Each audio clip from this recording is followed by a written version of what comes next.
This native of Iceland who has won some rather remarkable reviews in terms of people talking. If you are not as familiar with her work as I suspect most people are familiar, here is what Steve Greenlee in the Boston Globe said.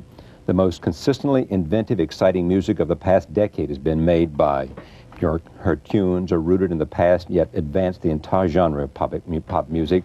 They shimmer with sweetness and innocence, and they scare the hell out of you. They're melodically lovely and violently happy. Each time she releases a new CD, it evokes a reaction, so this is what music is going to sound like in a few years. Yet here it is.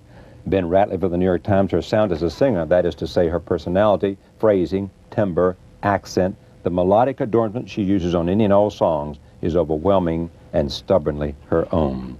It reduces everything else going on around it to something much less consequential. It is her singing. What else do you need to know?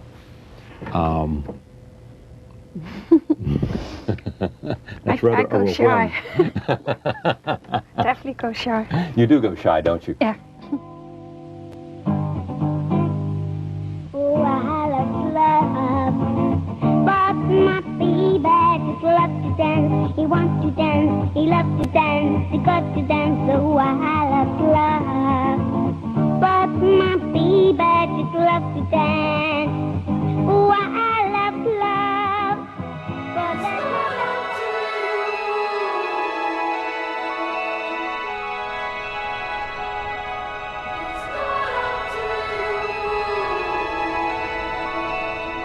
Björk was born in Reykjavik in 1965 and grew up surrounded by the raw, primal landscape of Iceland, but in a culture which was rapidly embracing modernity.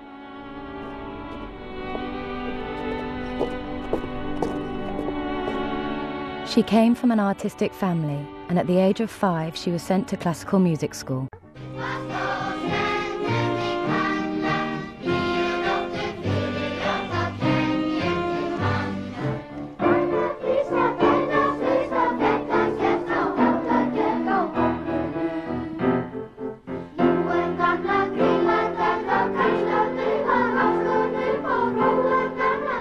Þeir sem fyrsti vissu fæðingu Jesúbarnsins voru vitringarnir 3 frá Austurlöndum, Kaspar, Melkíor og Baltasar.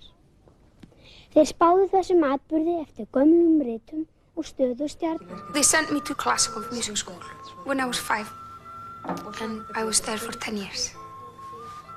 It was very conservative, but I was a bit of a rebel. I'd do my own little projects in the corner. They were all trying to teach me about German classical music, and I couldn't relate to it and felt like I was being force-fed with tradition, and that wasn't mine.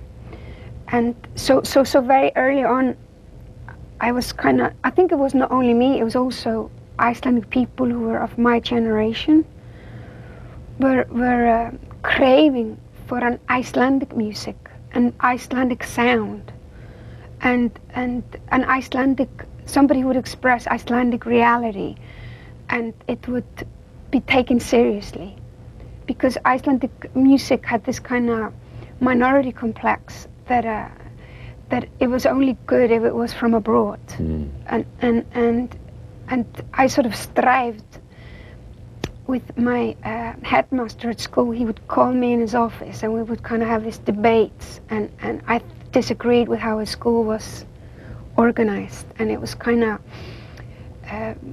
not designed to make people, the students, give and flourish and bring things out of them. It was kind of more designed to force things inside them. Yeah. And I didn't agree with that, and I thought we had a lot to say and a lot to give. Björk was always singing as a child, and at the age of 11 she was persuaded to release an album of cover songs. It made her a child star in Iceland, but it wasn't a record she was proud of. I've been singing professionally more or less since I was about 11, 12. Góði Guðfærei mömmu frá, hún háttar mig og baðar og mér hjá. Svo klæðir hún mig í náttföt hlý.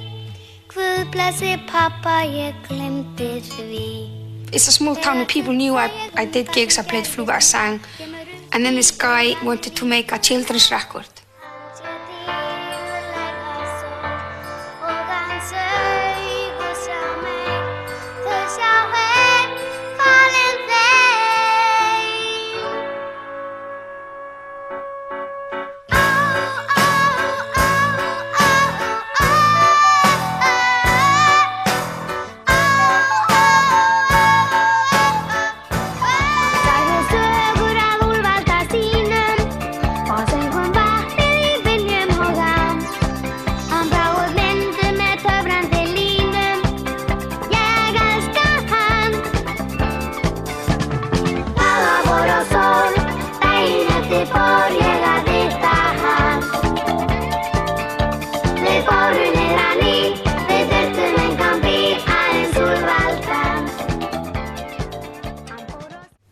It sold 5,000 copies, which is gold in Iceland. But then they wanted to do. Then it came out in the record company, and the record company was like, they wanted to do another one, but I didn't want to. I felt funny about having an album out that said Björk on it, and it wasn't my work. It was. I'd been collaborating and wrote just one song, but I sort of promised that to myself that I would never do that again unless I felt it was my album, not just something I fronted. People recognized me in the street and my school. I got much more attention than I wanted before I asked for it, where I think a lot of people don't get the attention till long after they want it. So I immediately sorted out in my head that that's not what I want. I want to make music. I think the biggest influence Iceland has had on my music is organic. This thing with 22-hour daylight in the summer and darkness in the winter is absolutely normal. And icebergs and eruptions and no trees at all is the way it should be. Iceland probably affected a lot how I sing, because I did spend a lot of time as a kid in nature. The way I sang would just form itself. It was definitely not influenced by other singers. Just walking outside to school or maybe in blizzards. This harbor is probably my roots, you know, and the weather and the mountains. For me, this is the heart of Reykjavik. Just the fact that like all my family 1,000 years back are Icelandic, and I was born here with all those things inside me, and with that face and this body, you know, and with these influences, I think that's enough. I don't have to. It's so much subconsciously there. I don't have to focus on it consciously as well. But yeah, there is a big chunk there. It's been quite a mad century for Iceland, because like 100 years ago, my grandparents' generation, they were brought up in like mud houses. The lifestyle was like Middle Ages, you know? And then we became independent in 1944, and we became, after World War II, like I think the 5th richest country in the world or something, like really quickly. It developed in maybe 80 years what, say, England has developed in 400 years. It's so quick that it's almost violent.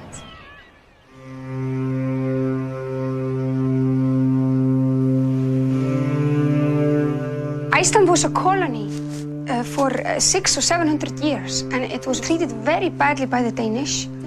And we were not allowed to play music and dance. It was supposed to be an act from the devil or something. And so what we got obsessed with was storytelling and the sagas, you know. That's all our culture is basically literature, very literature-based. Probably the most important music in Iceland was half talking and half singing, kind of chanting. Hreiðrum ganga fuglar frá, flöktan dranga bjarga, sólarvanga syngja hjá, sálma langa og marga.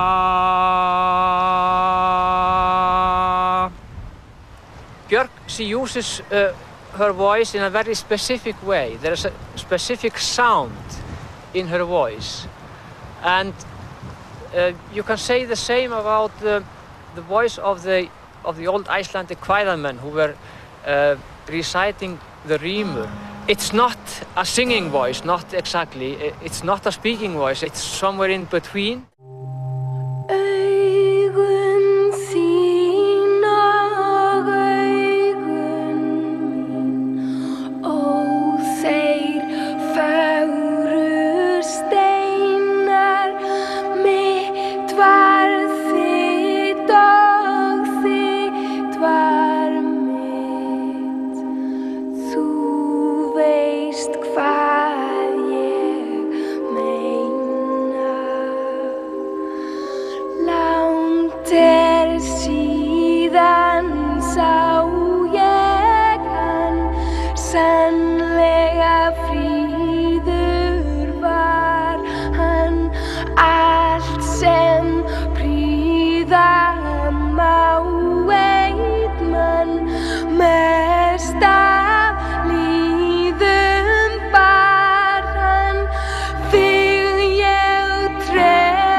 The women of the sagas were very strong, and Björk is one of them. It is said about the Icelanders that they are bold in art. They do not calculate the steps. If I do this today, this will happen tomorrow. They do today what they have to do today. All that's very Icelandic, because we live with this nature and the elements that we have to defy all the time. We are not thinking about it every day, but it forms our character, of course. I think when you come from a place where nature can kill, I mean, you could literally not be here in a week.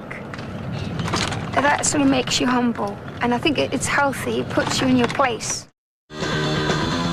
When the punk movement arrived in Iceland, Björk was 14 years old and already singing in bands. It became quite an explosion. And I remember a couple of years where everybody were in a band, like everyone. So it was a crazy period. Ow! Takk fyrir, takk fyrir.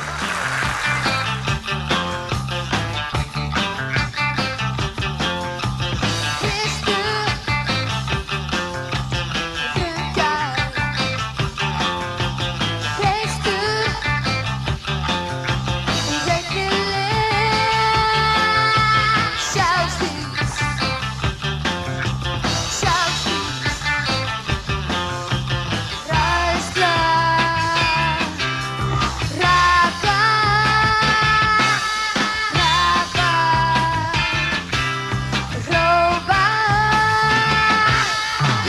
séð annan eins fyrstu kissu. Ég hef aldrei séð annan eins bíl. Ég hef aldrei séð annan eins fyrstu kissu. Ég hef aldrei séð annan eins diskó.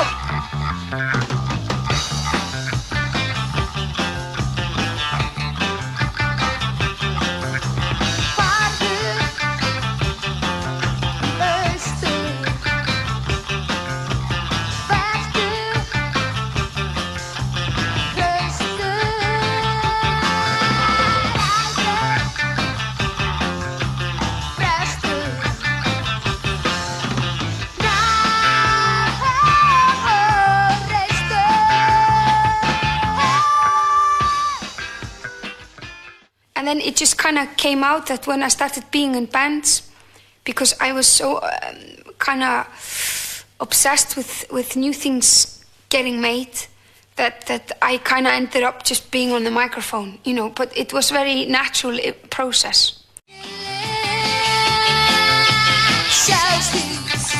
The renaissance of Icelandic music was happening in 79-80, and so that scene has been called the Icelandic punk scene, because that scene, it was like so much do it yourself. It was not like a political thing like right wing or left wing or anything like that. We were singing in Icelandic and we were dealing with Icelandic reality, and we were putting out our records and doing basically everything ourselves. It was a, you know, very stupid local sense of humor. Bunch of 16-year-old terrorists drinking absinthe that we smuggled from Spain and writing terrible tunes and being arrested a lot of times and having art exhibitions and making our own films and basically our sort of terrorism, if you want, sort of sabotaging what we thought was really snotty.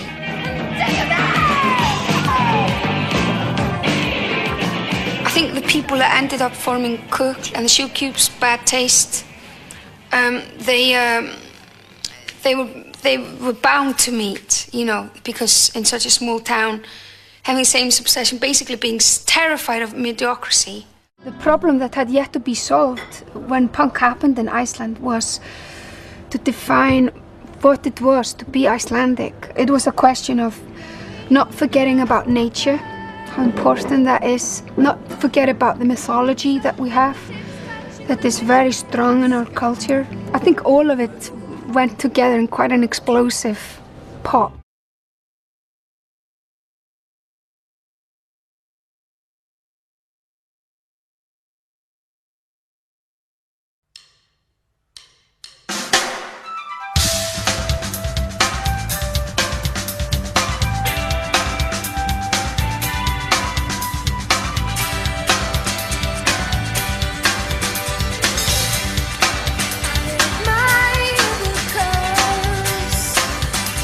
Go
The girl has a voice like an ice pick, such a pure sound. When the Sugarcubes played with U2, I would be preparing in the dressing room, and even if I couldn't hear the band, I couldn't hear anything. You know, I could just hear this low rumble through these, you know, stadium walls or wherever we happened to be playing. I could always seem to hear that voice. It seemed to travel through metal and concrete and glass and, you know, 50,000 punters, and I, you know, just went straight to my heart. What can I tell you?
I first heard Birthday on college radio. It was just unique and exciting, and it was, you know, one of those songs you hear and you'd have no idea what it is or where it came from.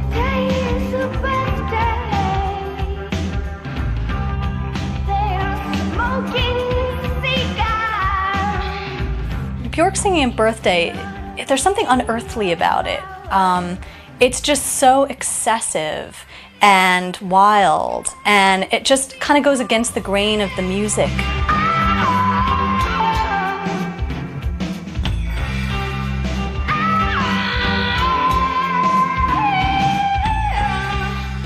I think of her voice as not quite human.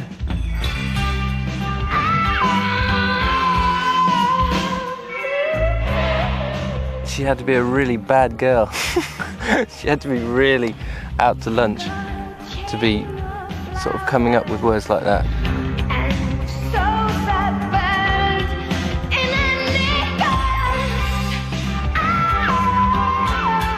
It sounds totally out of control, her voice, but it's not at all. You know, there's a sense in the voice of a tiny kid who's very, very childlike, but very brutal. It's this insane sort of innocence. Somebody told me that Birthday had been chosen single of the week in Melody Maker, and my response was, oh shit, because I knew it was trouble. And boy, it did prove out to be trouble for us. There was like companies that came here and got offered us 60 trillion billions, and we just told them all, you know, to F-U-C-K off, because we were being terrorists and all that. And that took about 1.5 years that we just kept sending them back. The agenda of the Sugarcubes was never to become like world famous. We were doing this for fun. The trappings of the business, I think, were the end of the Sugarcubes. We just had enough, and we were all friends. And so instead of spoiling a very good friendship, we destroyed a business relationship. As much as intellectually, it was very, very stimulating to hang out with poets and authors. Musically, it just wasn't challenging anymore for me.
Björk had been building up a collection of songs in her head since she was a little girl.